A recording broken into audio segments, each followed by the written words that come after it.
আপনি কি বাজিগার পাখি পোষা শুরু করেছেন? তাহলে আপনাকে জানতে হবে বাজিগার পাখি ডিম পাড়ার আচরণগুলো কী হতে পারে। কারণ অনেক সময়তে আমরা জানি না, বুঝতে পারি না বাজিগার পাখি ডিম কখন দিয়ে ফেলেছে এবং তাকে কী ধরনের খাবার দাবার খাওয়াতে হবে, কী ধরনের ওষুধপত্র দিতে হবে। পরবর্তীতে দেখা যায় বাজিগার পাখির ডিম থেকে বাচ্চা ওঠে না এবং ডিমগুলো ফার্টাইলই হয় না। আসল তাহলে শুরু করি আজকে বাজিগার পাখির ডিম পাড়ার লক্ষণগুলো নিয়ে। প্রথমে শুরু করি বাজিগার পাখির আচরণগত পরিবর্তন নিয়ে।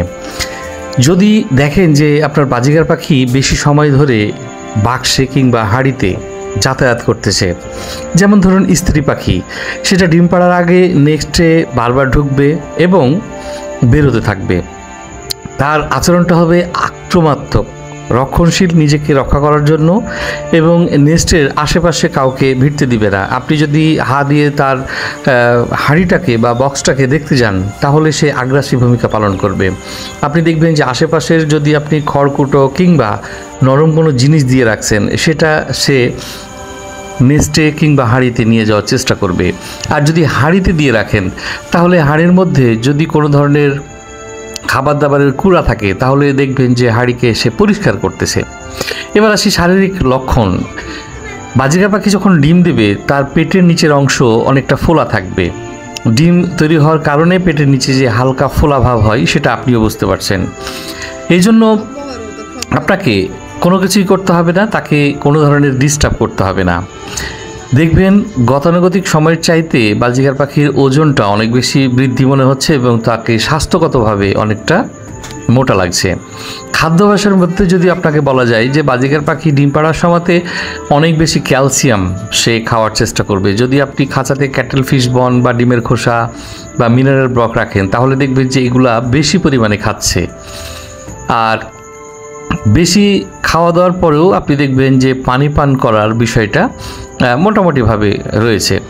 মুদ্রা কথা হচ্ছে যে বাজিগার পাখিকে যত বেশি পরিমাণে পুষ্টিকর খাবার দেয়া যায় ততই বেশি ভালো। আপনি বাজিগার পাখির সঙ্গীর সাথে যে আচরণটা দেখবেন সেটা দেখবেন সবসময় সঙ্গীর ধারে চারে এবং কাছাকাছি থাকার চেষ্টা করবে এবং পুরুষ বাজিগার পাখি মেয়ে বাজিগার পাখির অনেক বেশি যত্ন নেওয়া দেখবেন, তার গা হাতকে ভালো করে আঁচড়ে দেওয়া বা তার সাথে যেটাকে আমরা রোম্যান্স বলি সেটা। এবং একসময় দেখবেন যে বাজিগার পাখি অনেক বেশি মিটিং করতেছে, তারা মানে ক্রস করছে। এখানে বলে রাখা ভালো যে আপনি যখন বাজিগার পাখির নেস্টিং ম্যাটেরিয়ালস দিবেন বা আপনি তার যে ডাল দিবেন বা স্টিকটা দিবেন সেটা যেন মজবুত হয়, টিলে ঢালা না হয়। কারণ ক্রস করার সময়তে যদি প্রপার ক্রস না হয় তাহলে কিন্তু তাদের ডিম থেকে বাচ্চা ফুটবে না। আর ডিম পাড়ার সময়কাল ন্যূনতম 8 থেকে 10 দিনের মধ্যে কিন্তু ডিম দিয়ে ফেলবে যখন তাদের মধ্যে মিটিং হবে বা ক্রস হবে।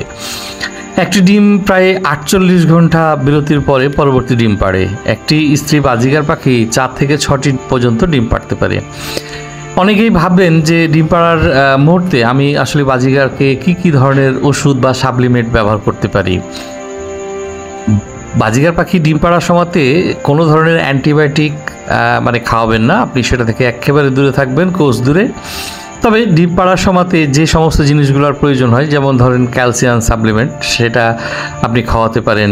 আর সোর্স হিসাবে আপনি বুট খাওয়াতে পারেন, গম খাওয়াতে পারেন। যেহেতু সাপ্লিমেন্টের বিষয়টা যদি আপনি ধরিয়ে নেন যে আমি তাকে সাপ্লিমেন্ট খাওয়াবো, তাহলে ভিটামিন D3 ক্যালসিয়ামের যে শোষণ এটা আপনি তাকে খাওয়াতে পারেন। বাজারে ভালো মানের বার্ট মাল্টিভিটামিন ড্রপ পাওয়া যায়, আপনি সেটা খাওয়াতে পারেন।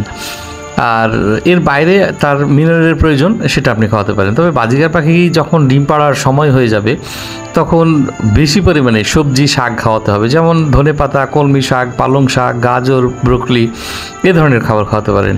এবং যে সমস্ত খাবারগুলোতে বেশি পরিমাণে ভিটামিন এবং মিনারেল রয়েছে আপনি সেটা খাওয়াবেন।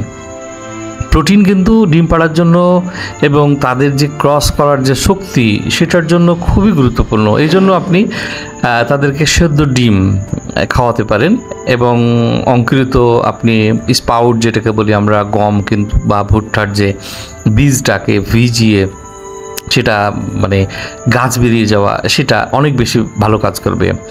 আশা করি এই সমস্ত তথ্যগুলো আপনার বাজিগার পাখি পালনে অনেক বেশি সহায়তা করবে। এখনও যে সমস্ত বন্ধুরা আমার চ্যানেলটিকে সাবস্ক্রাইব করেননি আশা করি সাবস্ক্রাইব করবেন। ধন্যবাদ।